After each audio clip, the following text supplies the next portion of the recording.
yang sama, dia juga nggak memikirkan hukum itu pokoknya juga belajar lihat. Jadi jarang sekali kita ketemui ilmuwan pada zaman dulu itu mempelajari satu ilmu pengetahuan secara terpisah. Jadi itulah yang menjadikan kita mempelajari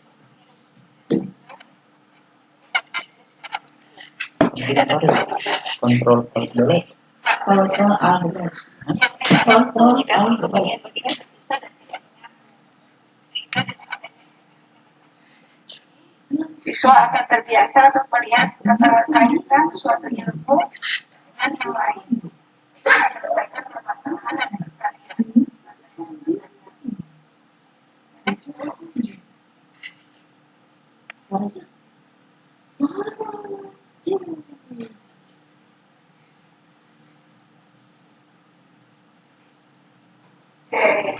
Lalu jadi integrasinya sebenarnya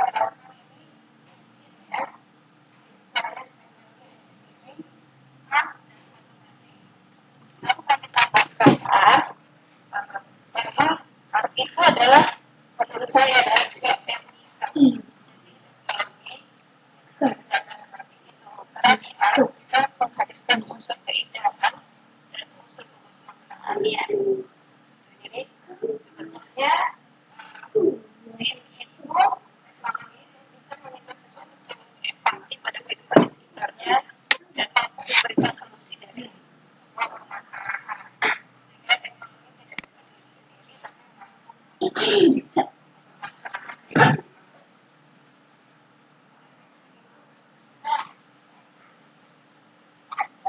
mampu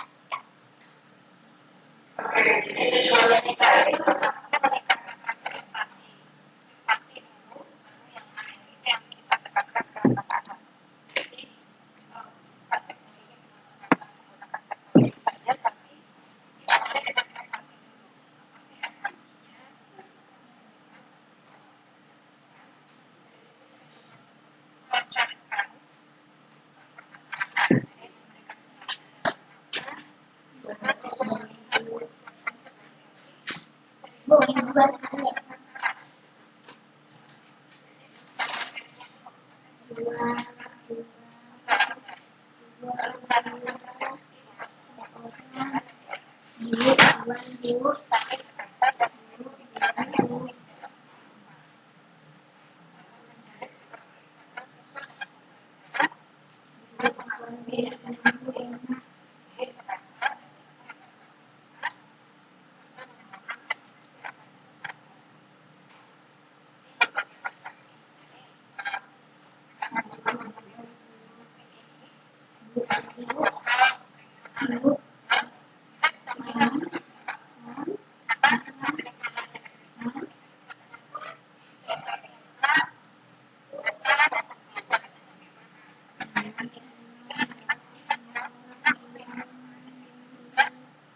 pelajaran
Print gambar nih dapat terjadinya seperti ini.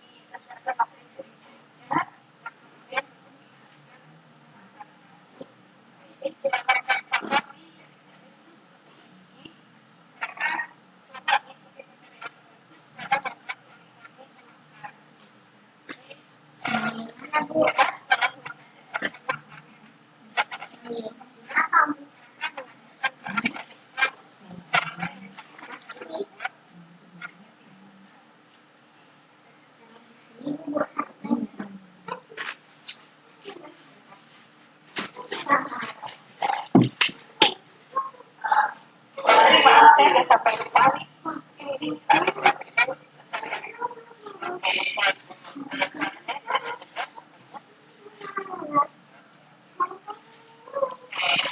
Saya kata karena saya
bisa mengaplikasikan konsep matematika untuk membuat sesuatu yang indah. Nah, di sini kami menerapkan dengan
konsep dasar matematik tradisional.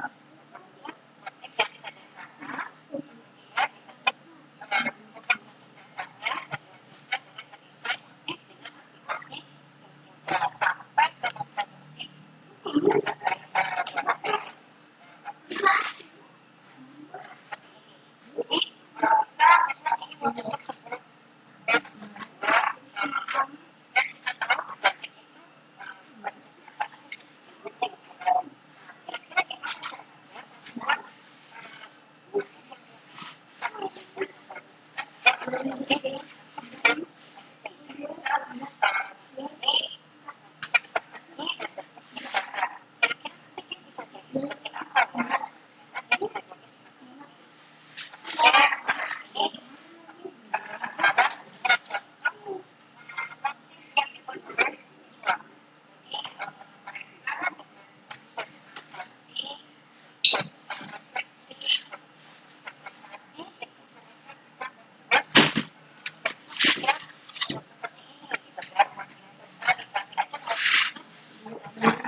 proyek berikutnya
Terima kasih. Baik, saya langsung jawab Pak Adi. Ya, mohon maaf sebelumnya Pak, karena kamu mengatakan anaknya SMP ya, tapi saya coba untuk jawab. Saya kan sampai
Jadi nanti nah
ini kayaknya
Kanisius Boko. ya Silakan Pak Kanisius.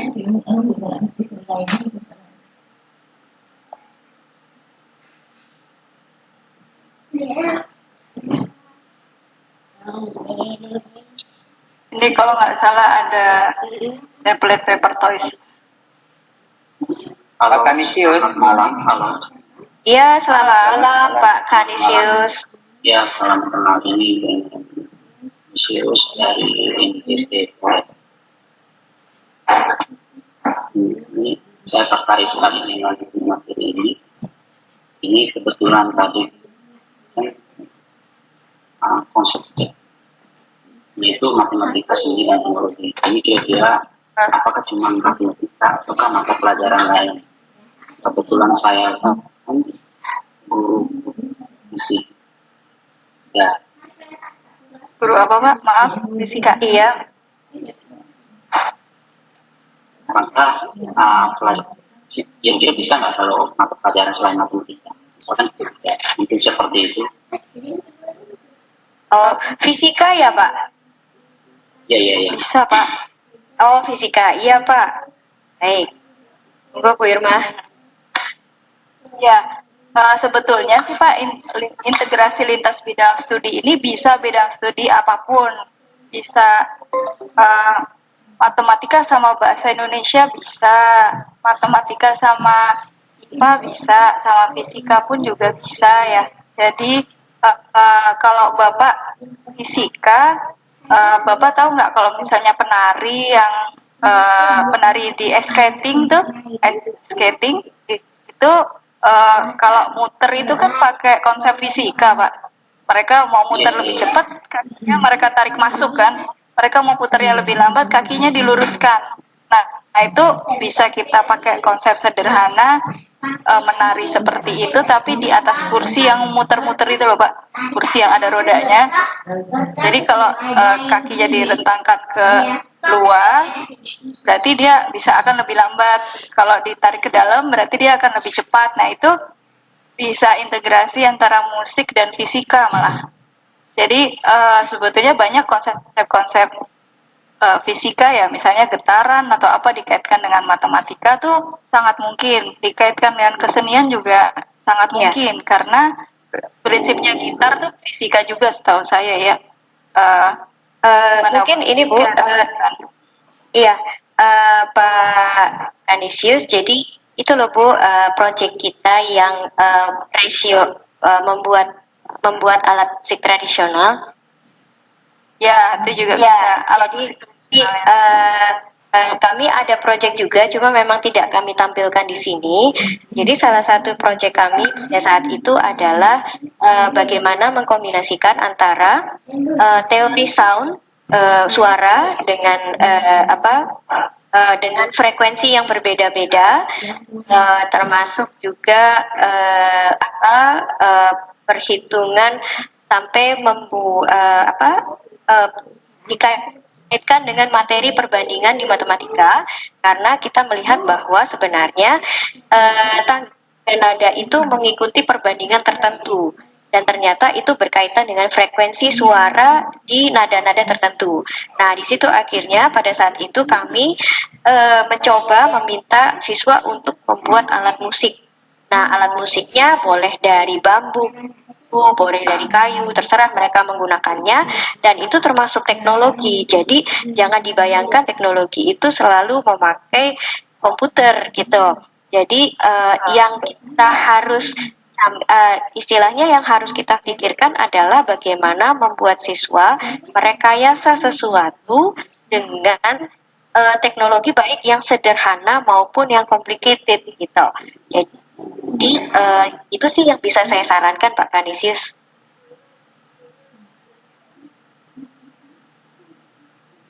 Oke, Ibu, terima kasih banyak atas penjelasannya. Iya. Bisa motivasi untuk kami juga coba juga. Iya, siap Pak. Oke, baik. Pak Kanisius, terima kasih. Kemudian ada di chat room ini ada yang bertanya ini. Adakah contoh RPP-nya Bu, katanya? Aduh. Contoh RPP, gimana Bu Irma? Contoh RPP ya yang lama kali ya Bu, bisa. Tapi agak panjang. Yang lama ya. Sebentar. Ini yang mana ya Bu? Oh, yang oke, saya mesti agak cari-cari dulu ya. Ibu ngobrol dulu deh. Ya. Nanti sambil saya. Jadi kalau saya boleh ngobrol sedikit ini Pak, konsepnya di awal tuh memang di tahun ajaran baru kita kumpul dulu guru bidang studi. Nah, kita rembukan dulu nih, kamu ada materi apa, aku ada materi ini gitu ya. Saling berbagi materi. Terus kita harus memikirkan betul kira-kira materi ini bisa kita kaitkan dengan apa. Gitu. Jadi semakin banyak satu materi itu bisa terintegrasi dengan bidang studi, semakin bagus sebetulnya. Karena anak belajar dari banyak sisi. Nah, setelah kita ngobrol materi, baru habis itu kita samakan waktu nih, Pak, minggu keberapa gitu kan. Kita samakan waktunya, setelah samakan waktu, baru deh kita buat lesson plan-nya. Nah, caranya dilakukan tuh bisa seperti ini. Bisa satu project dinilai dari beberapa bidang studi sekaligus, atau itu kayak continue gitu. Jadi di matematika belajar dasar-dasar GeoGebra. Setelah itu baru lanjut ke proyek kesenian, membuat batik dengan GeoGebra gitu. Jadi di matematika sudah dapat konsep GeoGebranya, dilanjutkan ke kesenian dan IT. Ya, Nah ini punya Bu Andri ya. Nah, ini yang ya tadi Bapak mohon maaf ini kebetulan kan kita baru punya format RPP terbaru ya, dan kebetulan yang RPP terbaru itu kami baru di istilahnya bukan di project yang ini gitu, jadi makanya saya tidak bisa menyajikan ini, kebetulan pakai format yang lama gitu. Jadi di sini yang kita lakukan adalah pada saat awal. Nah ini tadi yang RPP yang jadi tentang bagaimana kami mengkaitkan antara matematika, musik, pelajaran musik, fisika, dan dalam hal ini berarti IPA ya kalau di SMP, dan kemudian dengan teknologi dan rekayasa. Ini sudah termasuk STEAM. Jadi awalnya kami menggunakan engagingnya dengan menampilkan YouTube video Introduction to Pythagorean Tuning di beberapa kemudian setelah itu kita explore rasio itu apa, bagaimana kita menggunakan rasio, kalau kita nggak punya rasio itu sebenarnya apa yang terjadi dan kenapa kok bisa timbul rasio. Itu kita bahas dalam proses exploring sehingga akhirnya kita bisa punya sebuah catatan seperti ini. Nah kemudian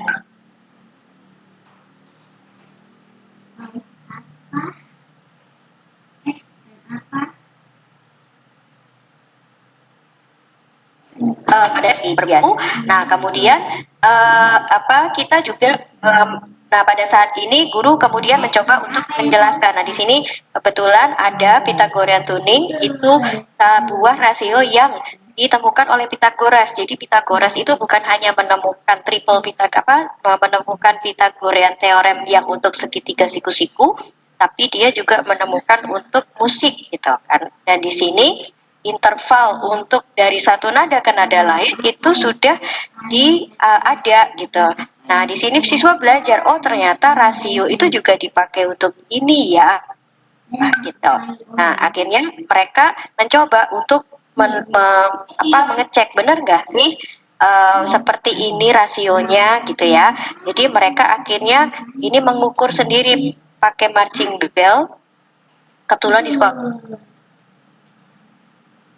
kami punyanya marching bell. Nah, mungkin kalau di Bapak Ibu ada silofon atau apa bisa dipakai juga.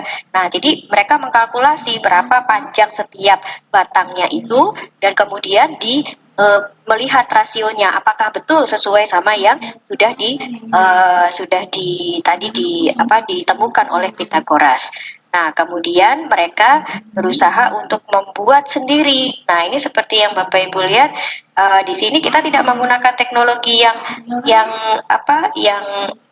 maksudnya yang tidak terlalu ya, maksudnya ini teknologi sederhana ya. Jadi siswa memotong sampai mengukur, terus kemudian memilih sendiri bahannya, dan kalau tidak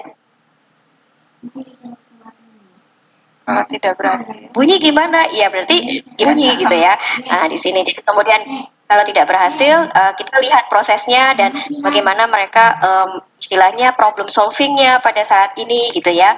Apa yang mereka akan lakukan gitu. Kayak misal ini mereka berusaha untuk membuat seperti wind chime tapi dari pipa paralon. Nah ternyata pada saat dipakai lo kok kayak itu ya teacher, ya nggak tahu gimana caranya, ayo kita coba cari gimana kita bisa buat ini jadi bunyi gitu. Nah jadi di sini problem solvingnya terlihat, aplikasi dari konsepnya juga saya bisa dirasakan oleh siswa gitu ya, dan pada akhirnya siswa bisa mengevaluasi sendiri hasil dari pembelajarannya seperti apa. Kurang lebih begitu RPP-nya. Oh iya, sangat jelas sekali Bu RPP-nya. Dan iya gitu Pak. Kemudian ini ada yang ingin bertanya juga. Bu, Iya Pak, bagaimana? gimana? Ya, kalau saya kebetulan guru bahasa Inggris. Kemarin saya ngajar tadinya tentang sains kelas 10 MK. Bisa anak-anak menggunakan aplikasi pada smartphone. Terus saya lanjutkan, anak-anak bisa membuat sains secantik mungkin dengan aplikasi Canva dan Print katanya. Print. Iya, baik. Kemudian dia mengatakan dia bingung katanya dengan integrasikan dengan matematika, apa bisa kan? Oh, iya. Gimana Bu Irma? Enggak, ini jadi bahasa Inggris. Ya. KD-nya tentang signage Bu, tentang signage. Ya. Signage. Terus untuk kelas 10 SMA. Ya, signage tentang kelas 10 SMA, SMK. Terus menggunakan aplikasi Clariscat pada terus dilanjutkan bisa membuat sign secantik mungkin dengan aplikasi Canva dan di print out dan ditempelkan di lingkup. Tapi saya bingung kalau diintegrasikan dengan matematika apa bisa? Oke. Bu Irma ada ide? Kalau saya kalau ini tuh sebenarnya itu Bu yang pakai Fibonacci bukan sih? Sebentar ya, saya cari dulu. Fibonacci bisa. Jadi gini Bu, kan kalau Ibu tahu Fibonacci itu kan ada konsep Fibonacci ya. Jadi dia Leonardo da Vinci itu menemukan konsep kalau angka sebelumnya ditambah angka sesudahnya, jika kita tambahkan terus, itu bisa rasionya bisa mendekati 1,618 yang dinamakan golden proportion ya.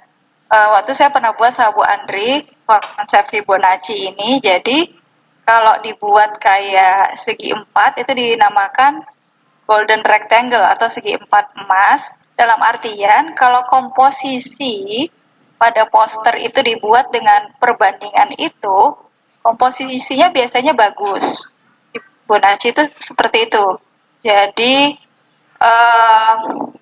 itu bisa salah satu konsep yang bisa dikaitkan ke matematika ya. Jadi ini Bu, misalnya saya kasih ilustrasi ya. Fibonacci ini itu kan, ini bukan? Ya betul.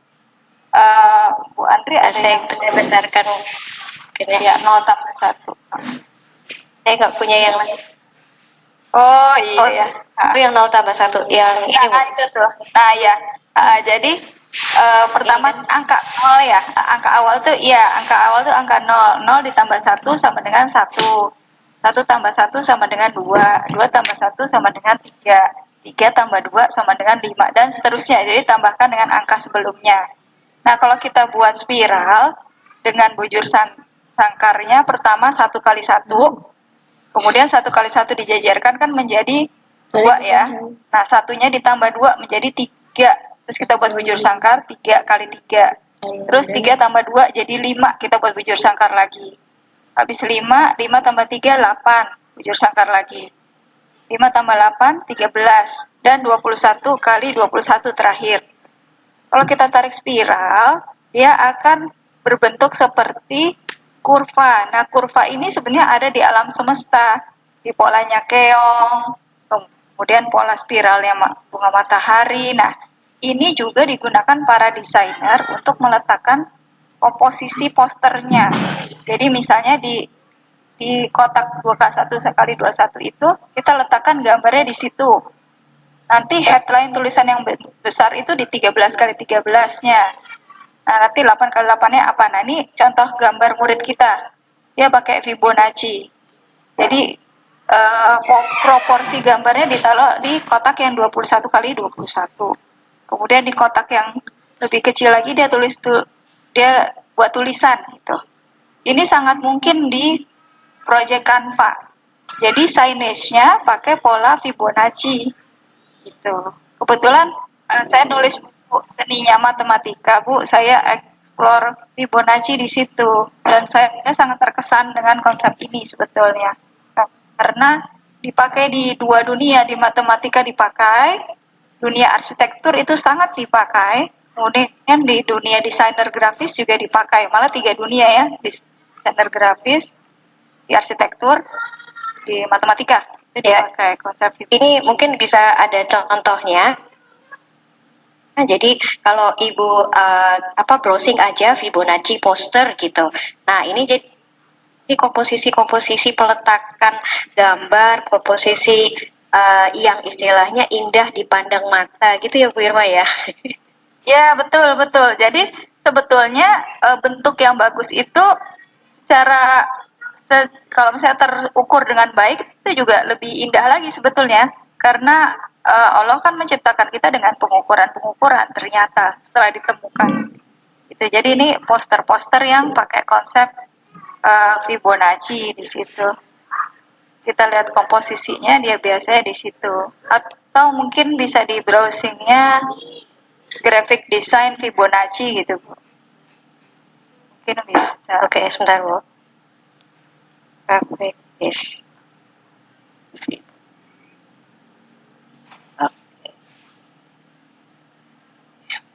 Nanti kita lihat contoh desain-desain poster yang pakai konsep Fibonacci. Adakah image-nya? Nah, ini. Nah, lihat keren kan gambar kucingnya dibuat seperti itu. Semuanya pakai konsep spiraling ini. Tuh gambar banyak konsep dipakaikan ini untuk buat desain-desainnya. Tapi awalnya dari itu bujur sangkar 1x1 dijejerkan, kemudian dijejerkan dengan 2x2, harus ditambah jadi 3x3. Nah itu mulainya dari bentuk ekor kucingnya itu tuh. Nah, ini ya Bu ya. Ya. Jadi kalau untuk materi di matematika, kalau saya paham itu memang di SMK mungkin itu mungkin materi matematikanya sudah cukup rumit. Tapi kalau untuk kelas 10 menurut saya ke materi SMP misal, karena di SMP ini saya masukkannya itu ke materi perpangkatan, pangkat dan akar pangkat gitu. Jadi ini istilahnya saya memberikan kepada siswa bahwa tadi dengan square-nya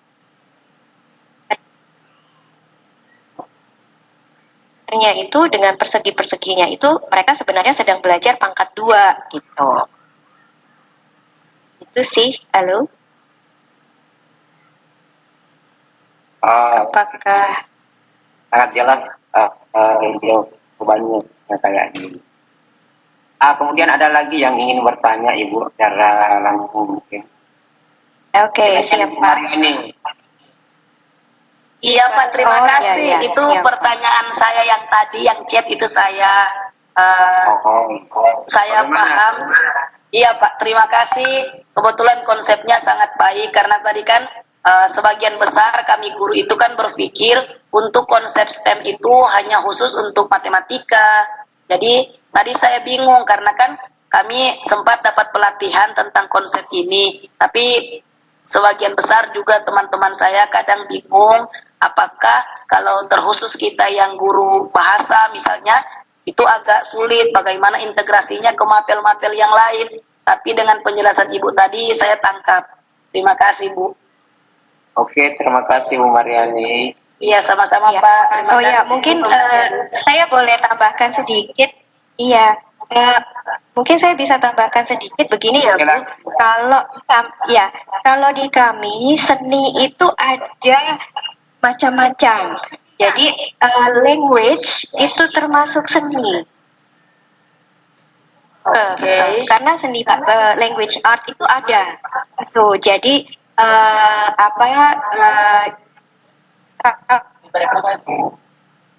kalau Ibu nanti bisa browsing language art itu bentuknya seperti apa. Jadi kalau di kami kebetulan itu guru bahasanya sudah sering berintegrasi dengan seni dan matematika. Jadi bahkan ke pelajaran sampai sosial, agama gitu. Jadi language itu justru yang mengikat. Bahkan siswa kemampuan untuk berkomunikasi dan berpresentasi itu seni juga sebenarnya gitu. Jadi jangan kalau menurut saya bisa kita eksplor lebih jauh gitu. Itu sih kalau menurut saya. Gimana Bu Irma, mungkin bisa menambahkan? Ya, setuju banget, itu seni. Language itu sebetulnya a part of art ya. Jadi kita nggak bisa, betulnya itu tadi, ilmu pengetahuan itu nggak bisa kita lihat sepotong-sepotong. Jadi dalam sejarah pun kita bisa melihat ada seni di dalamnya, ada culture ya. Di di language sendiri, di bahasa itu kan kita mengenal cara orang berbicara atau dialek orang, itu suatu kesenian juga. Puisi juga suatu kesenian juga. Tuh, jadi sangat mungkin diintegrasikan malah kalau menurut saya. Siap. Karena kan pada dasarnya Ibu kan karena pada dasarnya ketika dibilang itu STEM, kemudian harus ada sains, teknologi, art, dan matematika itu, apalagi kami yang orang bahasa, teman-teman saya misalnya yang PPKN atau misalnya Penjas, kadang, wah, gak usah lah karena gak mungkin terintegrate dengan mapel lain. Tapi dengan penjelasan Ibu berdua tadi, saya paham konsep ini. Nanti saya cari tahu lagi lebih mendalam. Iya, siap Bu. Terima kasih. Ini mungkin juga kebetulan kami minggu depan insya Allah itu kita akan, ini pertama kali kami mencoba untuk kolaborasi antara Penjaskes atau olahraga dengan sains dan matematika. Kami akan membuat BIP test. Jadi BIP test itu salah satu cara untuk ngetes fitness dari seorang dari anak ya, istilahnya dari kita ya, dari anak, sehingga akhirnya insya Allah nanti ceritanya gimana mungkin nanti kapan-kapan saya bisa punya kita kalau ada sesi seperti ini lagi bisa kita sampaikan. Jadi jangan istilahnya gini, kami kalau di kami itu kami mengeksplor seluas mungkin mana yang mungkin bisa kita kolaborasikan, bahkan dengan aplikasi-aplikasi yang ada sekarang itu memungkinkan sekali bagi semua mata pelajaran untuk berintegrasi. Jadi untuk yang bahasa, PPKN dan segala macamnya itu pasti. Kalau tidak salah mungkin Bu Ipa bisa cerita yang waktu itu anak-anak bikin yang sampul buku itu loh Bu, yang bikin buku terus kemudian mereka itu kan kolaborasinya sama agama ya kalau nggak salah. Mungkin Bu Irma bisa cerita deh. Sampul buku yang ini komik bukan? Bukan, yang itu loh Bu, yang kan mereka ngeprint buku dengan sampul yang dari berbagai. Ya. Terus diberikan sama service learning kan, itu kaitannya sama agama ya. Betul. Salah. Ya, jadi gini ceritanya begini. Waktu itu saya juga baru dapat pelatihan dari National Geography Service Learning. Jadi National Geography itu bilang service learning selama ini itu salah kaprah. Kalau kita ngasih ke orang lain, kita itu berpikir ya sudah kita mau ngasih orang A, orang harus terima dengan A gitu. Padahal belum tentu sesuai dengan kebutuhan. Jadi saya waktu itu yang saya lakukan adalah saya gali dulu di mata pelajaran agama ada materi hormat kepada orang tua. Nah, saya integrasikan dengan mata pelajaran craft dan sosial sekaligus. Jadi caranya seperti ini. Waktu itu kita bilang, yuk siapa orang tua yang pengen kalian bantu? Nah, terus anak-anak kan kasih banyak list tuh ya. Nah, salah satu anak bilang, saya pengen membantu pekerja menggali saluran air di depan Margonda.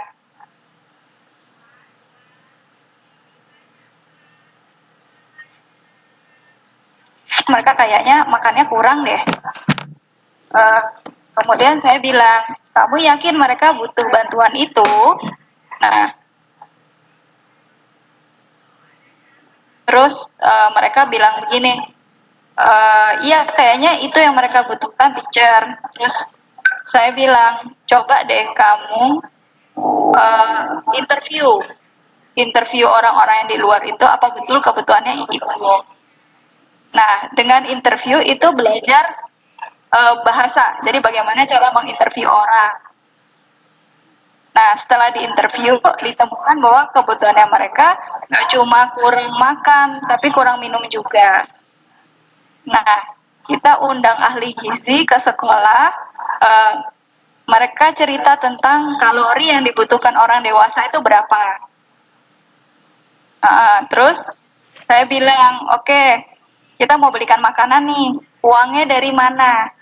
Terus anak-anak bilang, iya gimana caranya ya teacher dapat uang? Terus saya bilang, gimana kalau kita jual buku?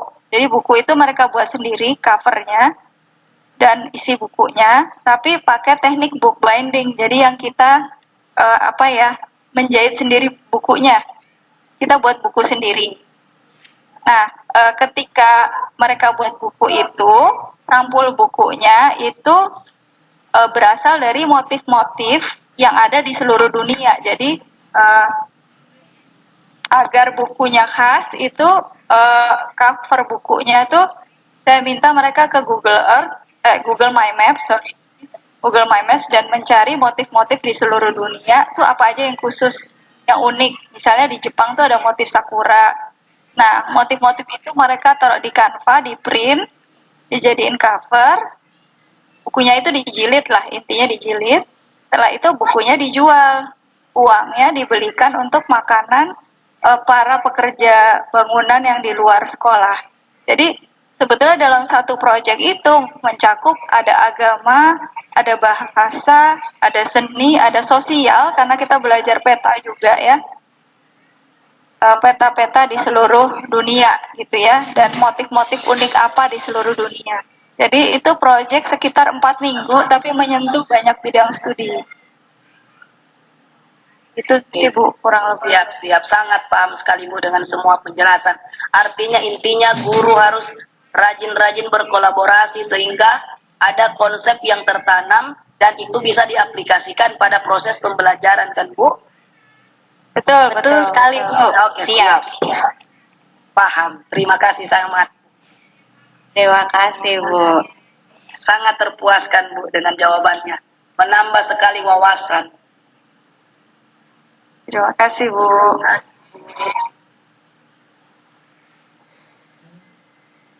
Ada Terima kasih pertanyaan Bu lain kah? Yani. Kemudian ada pertanyaan juga ini mungkin Mas Eri, orang jago komputer dari luar ya, negeri. ada Ibu Suci Rahyan. Silakan. Saya so paham itu. Berarti rajin, lo harus guru yang rajin. Nita saya ke materi ini masuk pangana kayaknya yang di RPL. Jadi orang bikin project sama-sama bantai tarian PPK salam. Cari uangnya wajib. Ya, makasih Pak host Bu Irma dan Bu Febi. Saya tertarik sekali ya dengan materi ini. Saya di sini di bagian SD. Sedangkan kalau integrate itu untuk SMP, tapi kalau di SD namanya tematik. Iya Bu. Tematik itu sudah integrate dari beberapa pelajaran. Setuju. Ya, berarti bisa diterapkan di SD. Hanya ini sepertinya tadi kelasnya udah teknologinya udah canggih tuh untuk yang di SMP. Kenapa ini? Kalau untuk diterapkan di SD berarti saya harus mencari lagi tadi kayak template, kemudian Fibonacci, dan yang terakhir apa itu? Bisa nggak materi-materi itu saya dapatkan contohnya dari materi yang Ibu berikan. Kepala sekolah yang S2. Oke. Irma mungkin gimana? Contoh materi, contoh websitenya apa materinya? Tadi kan kalau tadi mah di MC ya. Ya, betul. Antara matematika, bahasa Indonesia dan PNM. Ada nggak yang lebih simple, Tidak pernah dengar itu kita. Oke, lebih simpel ya. Oke, kalau untuk SD, Ibu mungkin yang bisa bahas yang di bukunya Ibu mungkin Tadi dia sudah bilang mulai dari ini. berapa? Ada background ya. Sebentar. Iya, ada background. Ya, silakan Bu Ika, mungkin ini aja. Jadi memang saya kebetulan nulis buku seninya matematika, Bu. Untuk level SD banyak proyek-proyeknya. Di situ ada contoh-contoh proyek-proyeknya sih, Bu. Tapi memang nggak ada bahasanya di sana ya. Jadi lebih banyak cuma matematika dan seni. Cuma Tadi tolong dinonaktifkan mic-nya dulu yang lain. Oke, sudah siap. Halo. Ibu. Mungkin ini ada satu contoh project, coba ya saya pernah kasih project ke siswa kita itu tentang kirigami. Oh iya, kirigami. Kalau kirigami itu, kirigami itu adalah seni menggunting, Ibu. Jadi seni menggunting, tapi kirigaminya saya pakainya bukan yang terlalu rumit. Saya ambilnya kirigami snowflake. Iya, kirigami snowflake. Iya, Ibu bisa pakai project ini, Bu, untuk SD. Kemarin juga. Jadi di gimana Bu Irma? Ya, jadi misalnya kirigami ini, saya tulis juga di buku saya cara buatnya seperti apa. Jadi Ibu bisa buat juga, kemudian nanti kalau mau dikaitkan dengan bahasa, bisa dikaitkan dengan storytelling sebetulnya. Jadi kalau di matematika itu tentang simetri putar, simetri lipat, di kesenian belajar kirigami, di bahasa bisa buat storytellingnya anak-anak gitu. Betul. Ya, jadi ini kan cara memang gini Bu, kalau pada saat kita membuat kirigami itu kalau nggak salah kan melipatnya itu harus persis ya Bu Irma ya. Halo. Iya, halo. Kayak Bu Irmanya mungkin ini. Ya, jadi melipatnya itu kan harus persis. Jadi memang kadang kalau siswa yang motoriknya belum terbentuk, itu nanti agak bengkok, terus nanti nggak pas, nggak simetris, seperti itu. Nah, tapi jadi ini yang saya lakukan dengan kirigami ini, begitu siswa sudah membuka kertasnya, nanti akan terbentuk sebuah bentuk seperti bentuk seperti salju begini, terus nanti ditempelkan di tengah-tengah ini Bu, saya pakai waktu itu milimeter block, saya taruh persis di tengah-tengah, terus kemudian saya minta siswa utik dari bentuk luarnya itu yang berpasangan, istilahnya yang bercermin satu sama lain gitu. Nah, jadi di situ mereka belajar translasi, belajar koordinat, belajar sekaligus kita melatih motorik mereka gitu. Saya kan paham kalau di SD itu ada pelajaran tentang koordinat ya, terus kemudian ada pelajaran tentang pencerminan atau saya kurang paham pencerminan sudah ada atau belum. Kalaupun belum, ini juga bisa menambah wawasan juga buat mereka. Caranya mudah kok, nanti Ibu tinggal lihat di YouTube, cari kirigami snowflakes. Nah itu nanti ada banyak cara-caranya di situ. Itu Bu. Ini bisa dipakai untuk karya saya coba cari punya anak saya ada nggak contoh.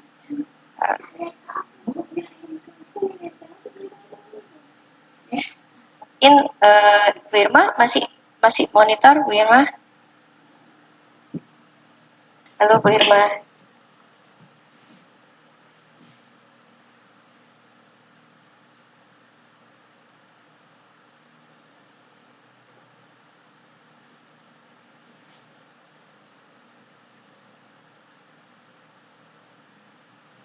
Halo. Ya.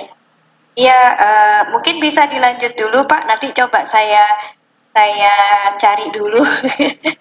Ini mencari proyek-proyek lama ini agak susah. Sebentar, ada nggak ya? Ini dia sebentar, tapi nggak terlalu jelas ya. Mohon maaf sebelumnya. Nah ini jadi bentuk-bentuk origami. Saya tadi kirigami snowflakes-nya itu jadi dibentuk seperti ini. Nah ditaruh persis di tengah-tengah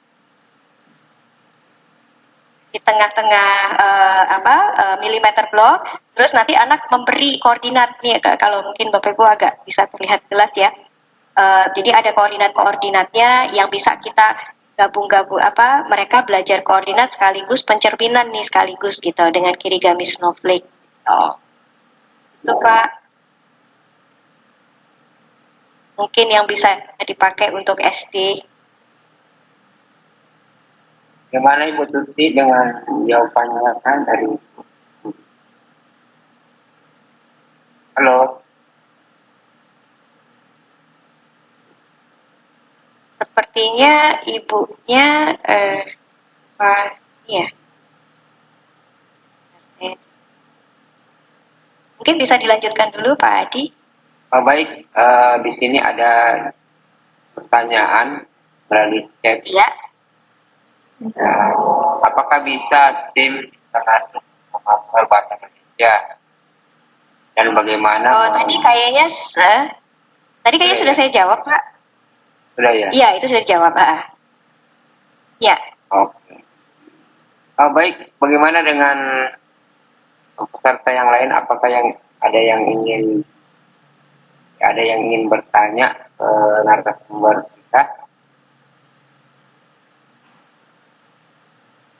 Halo? Iya Pak, gimana?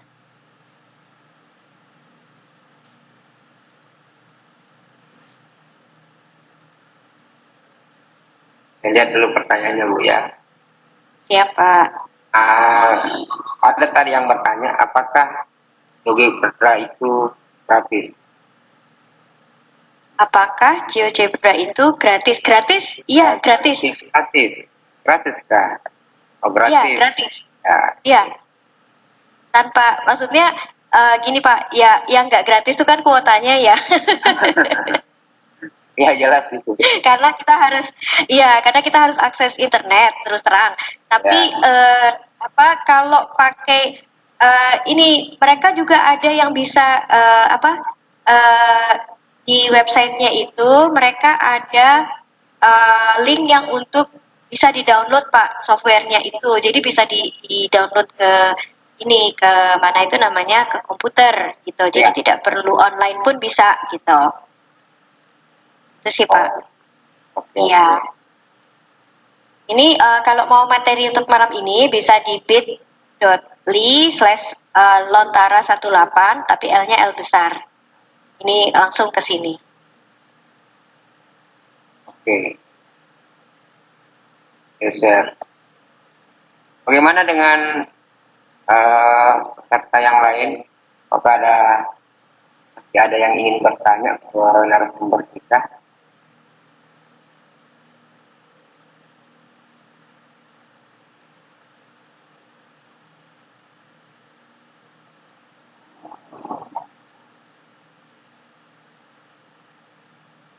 Kita sampai jam berapa ya Pak? Ini biasanya. Pukul 21 Ibu.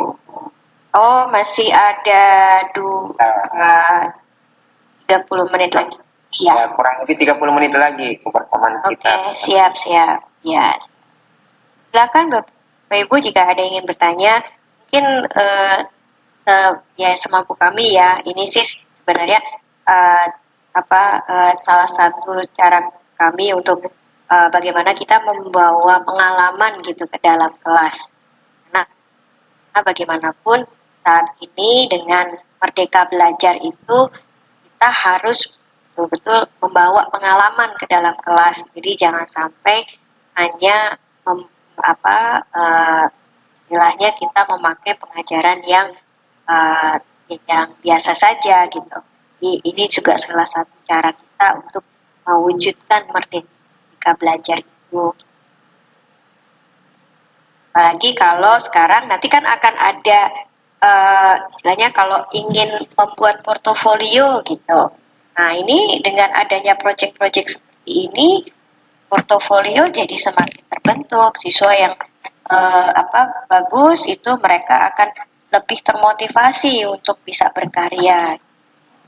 Baik Ibu Andri, saya dulu. Karena ada yang ingin bertanya dari Iya, Pak. siap. Iya, siap. Terima kasih Pak Andre. Assalamualaikum. Waalaikumsalam. Ya, selamat malam. Selamat malam Pak. Iya, dari Kota Bima, NTB. Iya Pak. Ya, saya tertarik sekali untuk melihat materi yang disampaikan ini terkait soal integrasi lintas bidang studi teknologi seni dan matematika. Alhamdulillah saya ngajarnya biologi. Ya, siap Pak. Terpadu di SMP. Cuman ada beberapa hal yang seringkali kadang gitu saya alami untuk materi biologi ini karena kita akan merdeka belajar.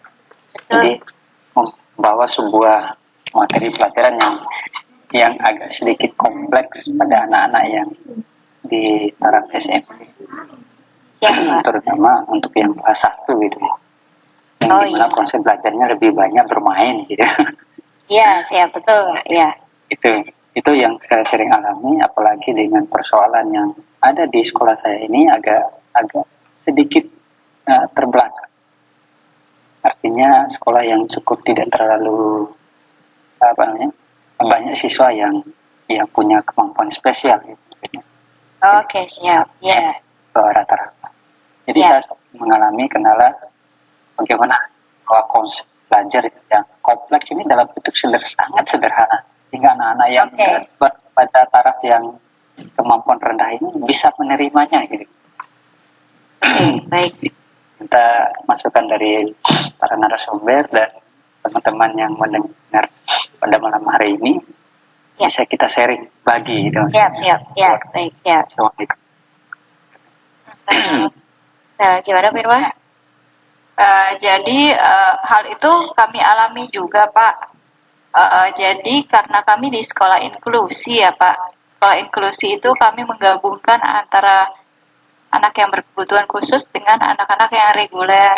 Jadi Bapak bisa bayangkan di dalam kelas itu bisa yang dari mungkin dari sisi IQ-nya dari yang 80 sekian sampai 130 gitu. Jadinya range-nya sebetulnya sangat luas gitu ya. Yang coba kami lakukan adalah diferensiasi dalam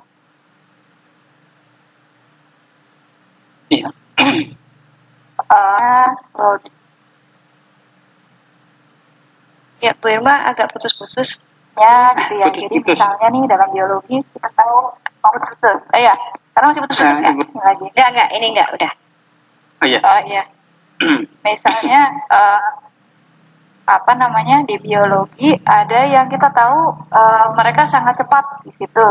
Nah, ada juga yang sangat lambat di situ. Jadi bisa jadi dibuat sistem yang lebih cepat ngajarin yang lebih lambat itu bisa, atau dibuat diferensiasi materinya Pak. Jadi yang lambat misalnya mengerjakan sampai bagian ini saja sudah cukup. Yang cepat bisa jadi ada soal tantangan atau aktivitas tantangan. Jadi bisa jadi aktivitasnya dielaborasikan lagi sehingga waktu pengerjaannya tetap sama gitu. Jadi kita petakan dulu di kelas mana sih yang cepat, mana yang kurang cepat gitu ya. Dan lihat juga daya dukung kita. Nah, kita bisa kolaborasi tuh, misalnya anak yang kurang paham gitu di biologi, dia bisa sampai tahap ini saja sudah cukup gitu ya. Terus dia bisa dikasih perannya apa kalau dalam kelompok. Mungkin dia menyusun-nyusun aja atau nanti dia yang merekap datanya gitu. Sementara anak-anak yang cepat, mereka yang bagian analisisnya. Mereka sama-sama belajar, tapi dengan tidak sama lajunya. Dan itu kita biasa kami lakukan juga di sekolah inklusi. Jadi kita berikan sesuai dengan porsi anaknya. Tidak harus setiap anak sama. Ya, itu Pak. Ya. Mungkin saya tambahkan sedikit. Jadi kalau ya mungkin Bapak Ibu kalau melihat presentasi kami tadi kayaknya seakan-akan bahwa anak-anak kami itu di atas rata-rata semua. Padahal enggak.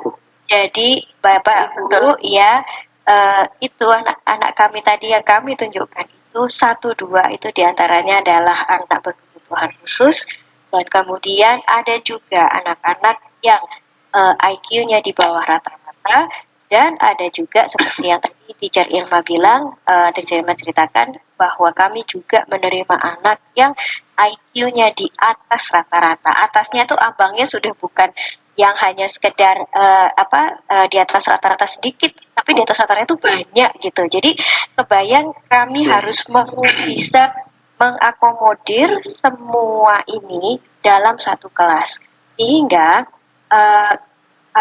dengan aktivitas seperti ini tadi itu kita justru bisa mengeksplorasi apa yang sebenarnya belum dieksplor oleh anak-anak ini gitu Pak. Jadi kalau tadi Bapak sarankan kita sebenarnya kalau untuk biologi banyak sekali materi-materi yang sudah pernah kami kolaborasikan.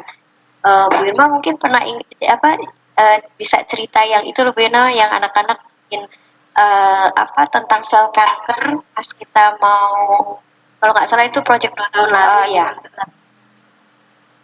Ya, itu tentang sel ya. Animal and plant cell sebetulnya Pak awalnya. Jadi biasanya kan kalau kita jelaskan sel hewan dan tumbuhan hanya sebatas jelaskan kalau sel tumbuhan itu ada dinding sel yang lebih tebal gitu ya. Itu kita bawa agak lebih jauh lagi. Jadi habis dari sel hewan, sel tumbuhan, kita jelaskan ada nggak sih sel yang berkembangnya abnormal, gitu ya. Terus kita kaitkan dengan kanker ya. Kalau kanker itu kan berkembangnya sel abnormal. Lalu di matematika tuh kalau nggak salah kita gabungkan dengan kita gabungkan dengan deret geometrik Pak. Jadi deret aritmatik dan deret geometrik untuk sel yang bertumbuhnya normal, dan kemudian mereka akan melihat bahwa ternyata dengan sel kanker itu deret aritmatik dan geometrik tidak berlaku seperti itu. Kemudian justru kita juga menggabungkan dengan seni ya Bu waktu itu karena mereka membuat clay. Clay ya. Di craftnya saya minta mereka buat model sel kanker tuh seperti apa sih. Jadi mereka belajar membuat clay itu Pak. Clay itu kayak kalau biasanya dari tanah liat ya, tapi ini saya pakai campuran tepung, sabun sama lem fox. Mereka buat sendiri tuh, campur bikin claynya, adonannya, lalu mereka warnai. Habis itu mereka buat bentuk sel kanker. Jadi ada perbandingan yang sel normal sama sel kanker pakai clay.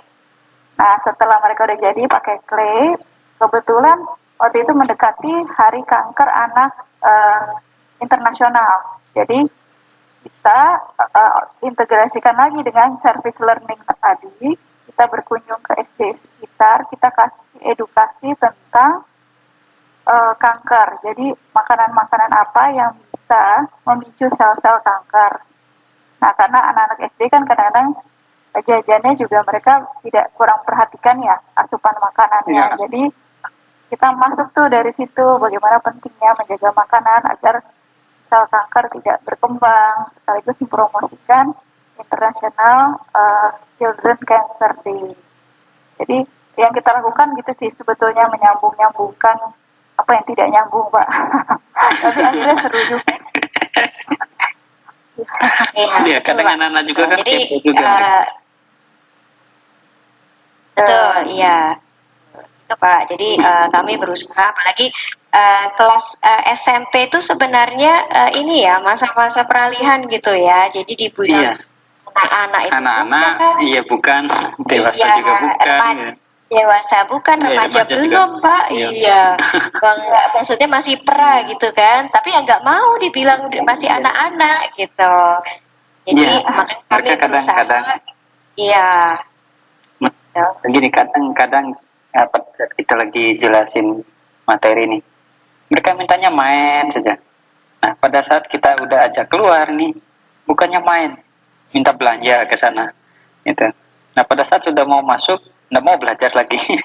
itu memang kadang yang kita itu yang kita alami Pertama di jenjang SMP. Alhamdulillah. Iya. Ya. Menurut saya perlu ada peraturan kelas di awal sih Pak, peraturan kelas atau peraturan perbedaan studi. Setelah itu nanti bisa kita sampaikan dulu tujuannya kita mau buat ini apa. Memang yang paling penting itu mengaitkan dengan kehidupan mereka sehari-hari. Iya. Ketika saya bilang ini bakalan diposting loh di Instagram, kan tuh anak muda banget itu.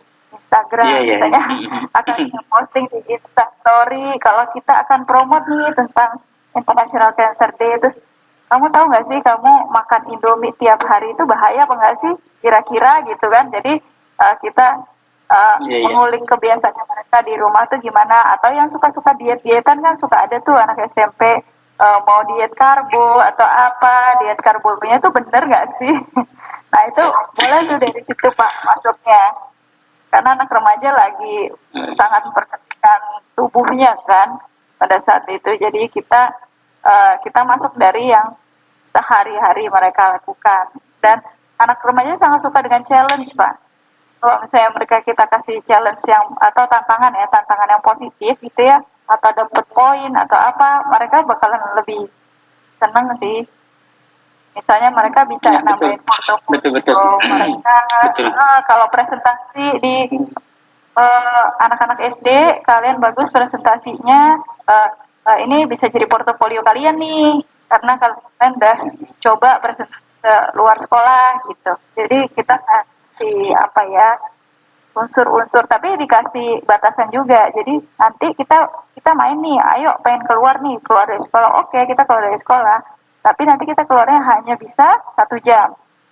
Gitu. Kalau misalnya nggak mau 1 jam ya kita nggak jadi keluar. Gitu. Jadi kita kasih batasan juga ke mereka.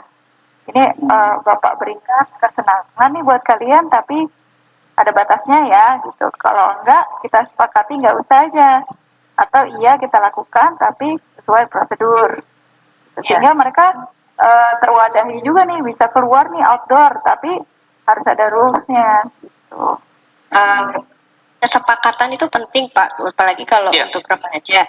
Jadi mereka itu jadi awal itu kita harus kasih dulu, kita belajar nih targetnya apa nih, gitu. Nah itu dulu yang kita yang kita berikan Pak. Terus setelah itu nanti kita bilang bahwa mereka akan membuat apa atau mereka akan melakukan apa. Nah dari prosesnya itu kita bilang bahwa kita tidak memaksakan mereka untuk sama semua, terserah caranya mau bagaimana, tapi yang pasti target tercapai. Nah, pada saat pembelajaran, kesepakatan-kesepakatan itu penting. Jadi kayak misal, kalau ribut, saya selalu bilang, it's okay kalau kalian mau ribut, tapi ingat kalian tidak sendiri di sekolah ini, ada kelas sebelah, misalnya seperti itu. Jadi, tolong kalau mau berbicara atau berdiskusi, suaranya ditahan, saya bilang gitu. Jadi mungkin kalian bisa menyebar, jadi tidak harus berteriak satu sama lain, saya bilang. Jadi kesepakatan di awal saya setuju banget, kebetulan karena Bu Irma adalah kepala sekolah di tempat kami, jadi beliau yang selalu mengingatkan ke para teachers-nya, termasuk saya, bahwa kesepakatan itu penting. Jadi apa yang sudah disepakati bersama, sehingga pada saat ada siswa yang melanggar kesepakatan, itu dia pun sudah paham konsekuensinya, Pak. Oh iya, betul. Ya, kan begitu penjelasannya, Pak. Iya, terima kasih banyak Bu Nurul. Bu Irma. Bu Irma, dia Dan Bu Adri. dan Bu Andri. Bu Andri. Iya, Pak. Terima kasih Pak Hikmat. Ya, terima kasih banyak. Iya, sama-sama. Kemudian ada pertanyaan di chat room ini Bu Nurul. Iya, dan Pak. Bu Andri. Ya, Pak. Langsung di off-kan dulu untuk speakernya. Oh, jadi pertanyaannya itu mau tanya, misalkan materi fisika SMP penerapan STEM produknya berbentuk miniatur, apakah harus alat yang sebenarnya yang benar-benar digunakan dalam kehidupan itu pertanyaannya. Apakah harus Harus persis gitu, Bu, maksudnya. Ya persis maksudnya ya. Kalau persis sih nggak harus persis ya, cuma bisa gini, semakin sering kita mengaitkan dengan kehidupan sehari-hari semakin baik gitu, karena intinya kan fisika atau sains itu ada di sekitar kita nih. Jadi kalau misalnya benda-benda sekitar kita tuh bisa kita contohkan sebagai studi kasus fisikanya, akan lebih bagus gitu dibandingkan kita belajarnya secara teori. Karena gini, saya dulu tuh SMA, katakanlah SMA saya belajar tentang prinsip kontrol, itu saya nggak ngerti-ngerti karena diajarkannya teori gitu, nggak pernah betul-betul coba. Kayak misalnya ada prinsip gaya beban gitu, karena cuma lihat gambarnya aja di buku dan suruh dihafalkan ya jadi nggak ingat. Tapi kalau misalnya kita praktekkan sendiri gitu ya, saya kemarin praktekkan sama anak-anak sih, kita bikin namanya Rube Goldberg Machine. Jadi Rube Goldberg itu sama salah seorang penemu gitu ya, dia tuh bikin alat-alat sederhana dari benda-benda sehari-hari dengan prinsip mekanika untuk menggerakkan sesuatu gitu. Misalnya ada pipanya tuh dimasukkan kelerengnya nanti menggerakkan kartu domino, terus pada kartunya pada berjatuhan gitu ya, terus dia nanti menggerakkan mobilnya muter apa. Nah itu namanya alat Rube Goldberg, pakai prinsip gaya di situ. Tapi proyeknya proyek makerspace atau kesenian, itu yang saya coba buat. Jadi prinsipnya fisika dari benda-benda sehari-hari. Kan nanti kalau nggak bisa bergerak, mereka jadi berpikir, kenapa ya? Oh mungkin tekanannya kurang. Nah itu kan karena dialami dan dilakukan.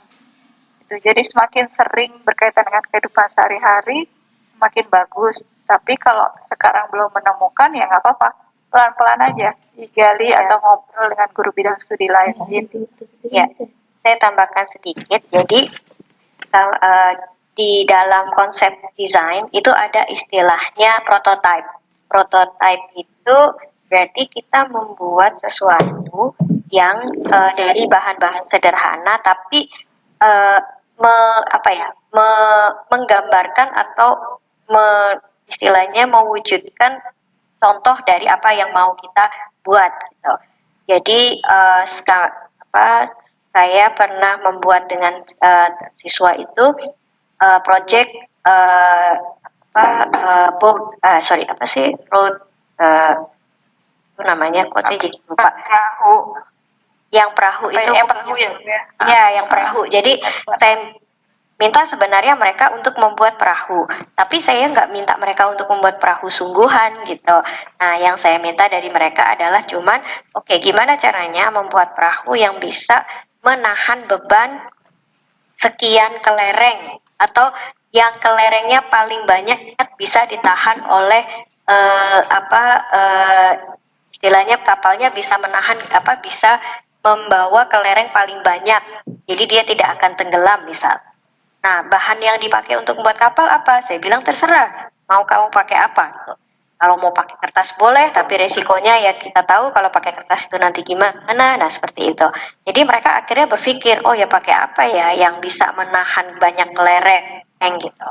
Jadi dan itu prototipe. Jadi bukan kita minta mereka untuk membuat kapal betulan gitu. Istilahnya raft ya. Oh ya saya bilangnya raft gitu. Jadi kayak raft kapal bukan kapal ya kayak rakit gitu. Nah terserah rakitnya mau dibuatnya bagaimana. Akhirnya ada yang bikin pakai botol botol air mineral, ada yang bikin pakai bambu dan segala macamnya. Jadi seperti itu. Itu mungkin Pak. Oh, baik. Kayaknya ada pertanyaan yang sebelumnya ya Pak ya, belum kita jawab. Ini kayaknya di chat. Yang di chat, Ibu. Iya, kayaknya ada pertanyaan sebelumnya. Itu enggak sih? Oh, yang ini tadi, apakah materi ini bisa juga digunakan? Sebenarnya. Pelajaran bidang studi bahasa dan sastra Indonesia. Itu kan tadi sudah kita jawab ya Pak ya, yang bahasa sastra Indonesia. Sudah. Oh ini Pak yang bawahnya persis Pak, yang mungkin saya bisa bacain di sini ya. Ini Bu, jadi ada yang tanya. Jadi di awal semester sebaiknya guru-guru berembuk atau diskusi kecil mencari mana kira-kira KD yang cocok untuk diintegrasikan di mapel-mapel ya. Terus konsep RPP-nya apakah tetap satu atau isinya sudah diintegrasikan juga ke mapel mana yang cocok? Dari Ibu Mariani dan Bija 21. Ibu Mariani tadi sudah Ibu. Oh sudah ya? Ya sudah yang saya jawab. Oh ya. Oh yang sudah jawab. Oke. Ya. Kalau boleh komen sih sebenarnya kita nggak diskusi kecil Bu, diskusinya gede banget. Menarik materi. Iya, itu kita rembukan kayak gini bisa berhari-hari ya Bu Irma? Iya bisa berhari-hari. Jadi memang di luar rembukan yang informal ya, itu rembukan yang formal. Nanti informal kita suka ngobrol lagi gitu, pas lagi istirahat. Jadi kita karena kadang itu ada beberapa project yang kita tidak bilangnya on the spot, cuma kita baru tahu ternyata ada ini loh. Gimana bisa nggak kita kolaborasikan? Nah itu yang paling sering begini tuh Bu Irma biasanya. Tapi sangat bagus ini materinya karena berkolaborasi. Iya. Jadi saya boleh kasih masukan ya Pak, untuk kalau kebetulan ada kepala sekolah yang mendengar, kalau saya ada yang ikut Pikon ini, coba kasih kepercayaan kepada guru-gurunya.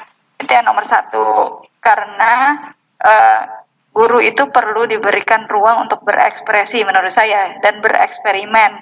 Karena kita tuh nggak bakalan bisa kerja sendiri sih, apalagi kalau kita tuh matok polanya harus seperti ini, STEAM itu harus seperti ini. Wah, guru-guru bisa nggak kreatif nanti. Malah jadi berpikirnya, ini kayaknya cuma untuk guru matematika aja deh. Aku PPKN menyingkir lah, atau bahasa Indonesia kayaknya bidang studi yang lagi nggak dipentingkan nih, tahun ini. Nah, itu jangan sampai ada guru merasa seperti itu. Karena sebetulnya sejatinya sih kita jadi pembelajar itu karena mengintegrasikan banyak hal itu. Nggak ada namanya kasta-kasta bidang studi, itu nggak ada mestinya. Itu sih Pak. Artinya jangan ada yang merasa dianaktirikan lah. Betul, harus dikasih kesempatan untuk berkembang. Iya betul sekali. Saya sama dapat sekali. Ya itu Pak. Jadi kami bisa seperti ini juga ya berkat kepala sekolah yang seperti Bu Irma ini gitu. Jadi ingin sekolahnya bisa maju ya kita harus membuat sesuatu yang berbeda. Gitu. ya. Berkat usaha teman-teman sama-sama sih. Saya sih lebih daripada sih pusing sendiri mikirkan sekolah ya. Mendingan kita pusing bersama ya.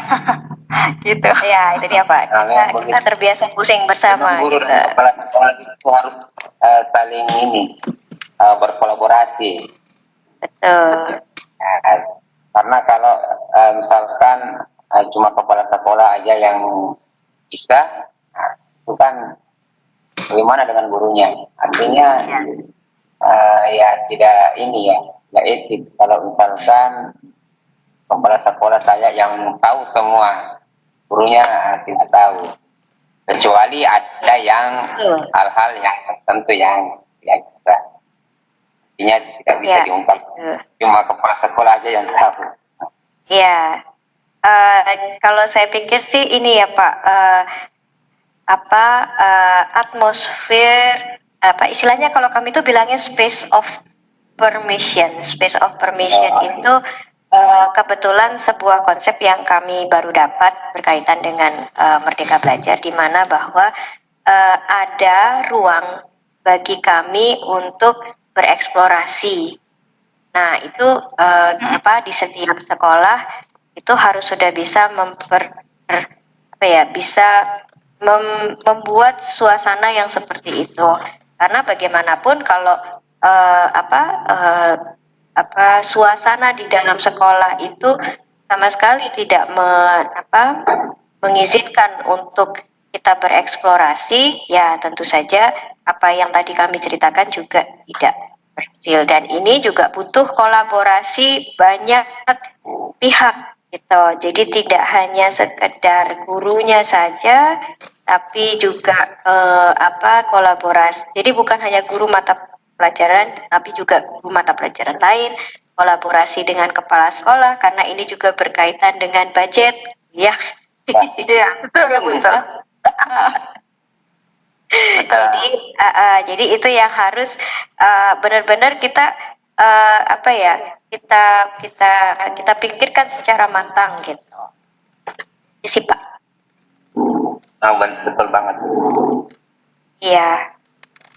Jadi untuk kupon kali ini saya rasa sisa 5 menit lagi kebersamaan kita. Mungkin ada baiknya kita closing statement saja pada kupon kita malam hari ini. Silakan Ibu Irma dan Ibu Andi. Ya, dari saya dulu ya. Jadi saya kalau merangkum semuanya yang tadi kami katakan, yang pertama integrasi lintas bidang studi ini butuh keterbukaan untuk melihat sesuatu dari sudut pandang yang berbeda gitu. Jadinya jika kita bicara bidang studi seni, kita harus sering-sering juga lihat bidang studi lain lagi ngerjain apa ya. Nah itu bisa nggak ya ini diintegrasikan dengan pelajaran kita gitu. Jadi kita dulu mencoba untuk bisa nih kayaknya diintegrasikan, lalu kita ajak kolaborasi dulu. Kalau satu orang mau, kita ajak orang lain gitu ya. Mulainya perlahan-lahan, tapi awalnya adalah prinsipnya keterbukaan. Yang kedua, kalau memang kita sebagai pimpinan harus memberikan ruang untuk bereksperimen tadi atau bereksplorasi kepada guru-gurunya gitu, sehingga memberikan ruang untuk tumbuh bersama. Itu Pak intinya sih. Dari Bu Andri mungkin mau ditambahkan? Ya, dari saya intinya begini Bapak Ibu, integrasi lintas bidang studi itu dimulai dari kelas kita dulu. Gitu. Jadi kalau misal kolaborasi dengan pelajaran lain masih belum memungkinkan, itu bawa saja materi dari dari pelajaran lain ke dalam materi kita untuk memperkaya konteks gitu. Jadi kita membangun seperti ini di sekolah kami itu membutuhkan waktu yang tidak sebentar. Maksudnya tidak serta-merta guru-guru itu langsung mau untuk berkolaborasi. Tapi yang kita lakukan biasanya kita bikin dulu di kelas kita dulu gitu. Nah, sehingga setelah itu ternyata dari guru lain, oh kayaknya kita bisa ya ini kolaborasi. Nah, ayo kita next term, next semester atau next year kita coba kolaborasi. Nah, jadi intinya harus mulainya dari mana? Mulainya dari kelas, dari kita. Jangan ngarepin, dia nggak mau kolaborasi Bu, jadi saya bingung gitu, nggak bisa juga. Jadi jadi yang namanya merdeka belajar itu start dari kita, dari diri kita dulu. Nah, kalau kita sudah mengeksplor, kemudian ternyata ada pihak lain, ada guru lain yang ingin berkolaborasi, kita tinggal tangkep. Oke, yuk gimana caranya, teknisnya gimana. Kalau awal masih kesulitan waktu, jujur kalau di kami waktu itu bisa dengan mudah kita negosiasikan. Maunya akhirnya didekat-dekatkan. Saya setelah menjelaskan materi ini, bisa nggak Bu Irma langsung ke materi Ibu yang ini pas pelajaran Ibu, jadi anak-anak langsung ngerjakan misal. Itu bisa diatur gitu. Nah, kalau masih belum bisa seperti itu, it's okay, kita coba dulu di kelas kita. Intinya sih begitu, Pak. Semoga apa yang kami bagikan pada malam hari ini bisa membawa manfaat. Mohon maaf jika ada banyak-banyak kesalahan kata yang kami sudah sampaikan. Semoga ini nanti bisa membawa inspirasi untuk besok teman-teman pada saat mau mengajar di kelas. Itu Pak dari saya. Baik, terima kasih Bu. Baik, para peserta event Lontara edisi 18 malam hari ini, saya akan mengakhiri event kita malam hari ini dengan mengucapkan alhamdulillahirobbilalamin. Terima kasih kepada Ibu Irma Nurul Fatimah dan Ibu Febrian Rini atas pemaparan materi yang sangat-sangat luar biasa pada malam hari ini. Terima kasih Pak Hadi. Dan terima kasih kepada para